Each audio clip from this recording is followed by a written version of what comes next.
যা যা লাগবে তাড়াতাড়ি চলে আসেন। গালি করে পাবেন না।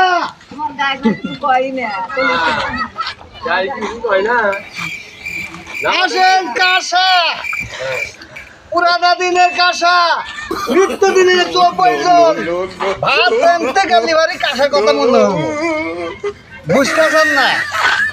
আর যে টিনের বেলটা খালি বারে পেটে অসুখ হবো, আর এই যে মাটির জিনিসটা খালি বারে শরীর ভালো থাকবো, আমাশা হবো না, গ্যাস ঠিক হবো না।